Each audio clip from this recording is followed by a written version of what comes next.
예수님은 예루살렘의 웅장한 성전을 보시면서 이것을 허물고 사흘 만에 새로운 성전을 짓겠다고 말씀하셨습니다. 물론 그 성전은 보이는 건물의 성전이 아닙니다. 그것은 예수님 자신의 몸으로 세울 하나님의 나라를 의미하는 것이었습니다. 바울 선생님도 우리의 몸은 성령의 전이다 그렇게 말씀하셨습니다.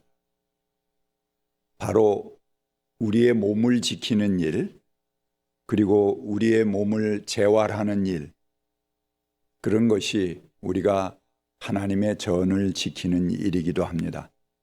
그런 임무를 하시는 여러분들에게 하나님의 크신 은총이 있으시기를 바랍니다. 세계 무역센터 쌍둥이 빌딩과 펜타곤이 한꺼번에 무너져 내릴 때 당시 미국의 국방 예산이 3,000억 불이 넘었습니다. 그 당시에 우리 돈으로 따지면 360조 원에 해당하는 돈을 매년 쏟아붓고 있었습니다. 그런데 그 많은 돈을 들여서 지키려고 하던 미국의 안보는 여지없이 무너져 내리고 말았습니다. 미국의 심장부, 세계무역센터, 그리고 미국의 국방력의 상징인 펜타곤이 비습을 당했습니다. 죄송합니다. 이 엄청난 사건을 일으킨 사람들이 사용한 무기는 무엇입니까? 그것은 놀랍게도 고작 면도날 하나였습니다. 면도칼 하나가 360조 원을 무력하게 만들었고 수천 명의 목숨을 앗아갔습니다. 우리 인간의 몸은 전쟁 무기로 또 군인이나 경찰력으로 제 아무리 첨단을 자랑하는 요격 기술로도 지켜지는 것은 아닙니다. 우리의 평화는 무엇으로 지켜질 수 있는가? 사람의 마음을 지키지 못한 채 아무것도 지킬 수가 없습니다.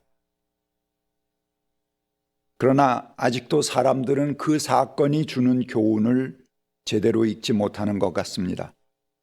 더욱 강화된 국방력과 힘으로 또 더 센 힘을 갖추어야지 나의 안전과 우리들의 안보를 지킬 수 있다고 생각하는 것은 매우 안타깝습니다. 중국인들이 만리장성은 달나라에서도 육안으로 확인할 수 있다 그렇게 말합니다. 물론 달나라 가서 그 본 사람은 없습니다. 자기들이 스스로 자랑하면서 하는 말이겠죠. 실제로 만리가 넘습니다.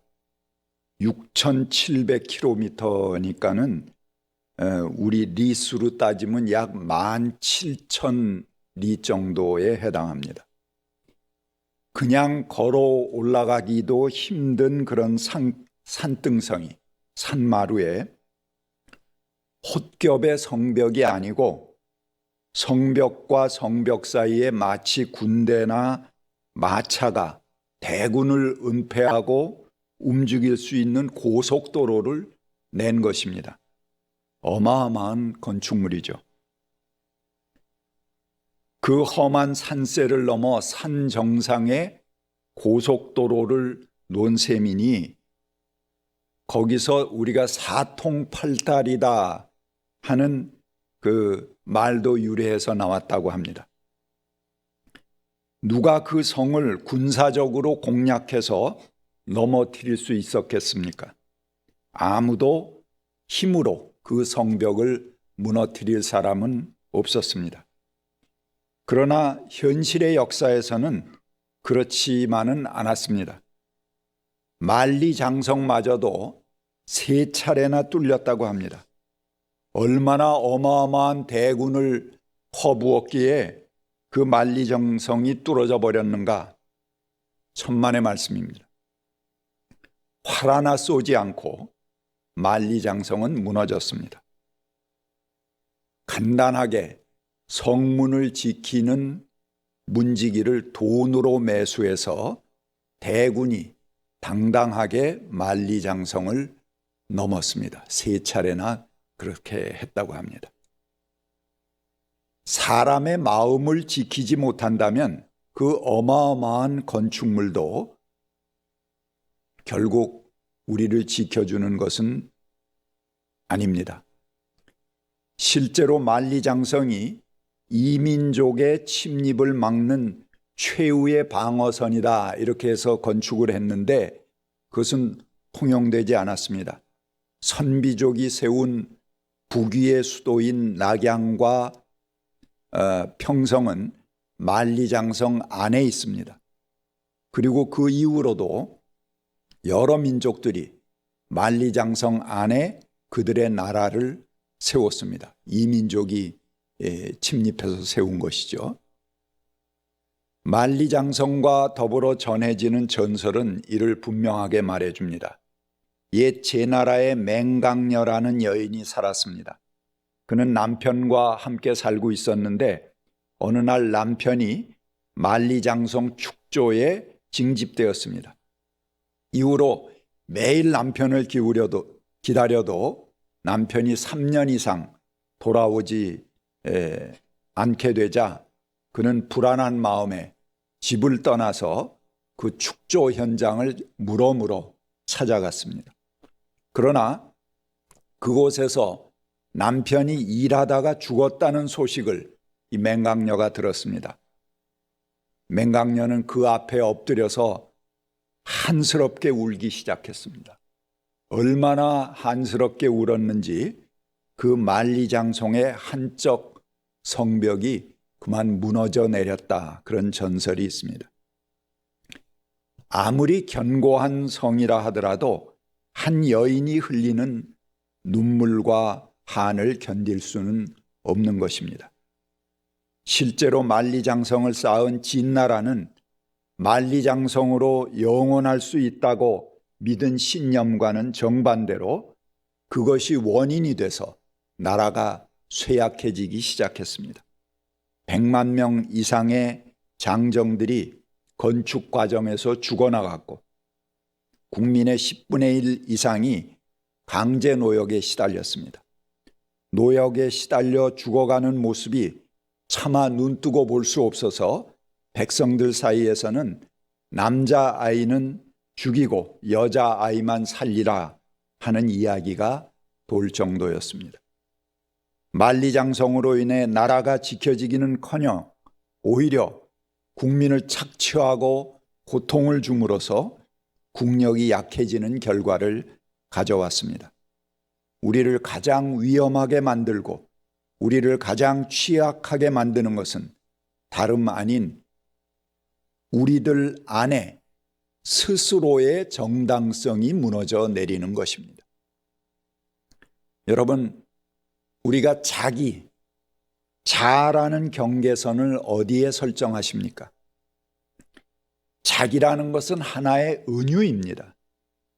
우리는 자기를 우리 피부 안에 있는 그런 존재, 거기에 국한시킬 수도 있고, 나아가서는 우리의 인격, 우리의 가족 또는 우리의 조직, 아주 넓게 보면 인간이라는 그런 한 종족에 국한시킬 수도 있습니다. 그러나 자기와 자아를 설정하는 경계는 각자의 경험에 따라서 다릅니다. 어려서부터 부모로부터 많은 학대를 받은 사람은 부모가 적대자가 될 수도 있습니다. 우리 각자는 자기 경험과 감각에 따라서 자아를 설정하는 경계가 다릅니다. 그런데 이렇게 설정된 자아는 참된 자기가 아닙니다. 거짓된 망령입니다. 우리는 그 거짓 망령을 지키기 위해서 충성하면서 살아갑니다. 끼리끼리 작당하고 우리가 남이가 라면서 이유 없이 같은 지역끼리 뭉치고 신분이 같다고 이해관계가 같다고 파당을 만들고 그것이 마치 자기인 것처럼 평생 그것을 지키려고 몸부림치면서 살아갑니다. 시인 로저 케이스는 생명이 당신을 통해 살도록 할 때 당신은 더욱 참 당신이 된다, 그렇게 말했습니다. 거대한 생명, 그 생명이 나를 통해 살아갈 때 내가 참 내가 된다는 것입니다. 우리가 생명을 살아가는 것이 아니라 거대한 생명이 우리를 통해 살아가도록 해야 한다는 것입니다. 태초로부터 하나님과 함께 움직였고 온갖 생명의 뿌리가 되었던 온전하게 하나인 생명이 우리를 통해 살아가고 태초부터 하나님 안에 존재했던 정의와 평화의 온전한 생명이 우리를 통해 살아갈 때 그때야지 비로소 우리가 우리답게 된다는 것입니다.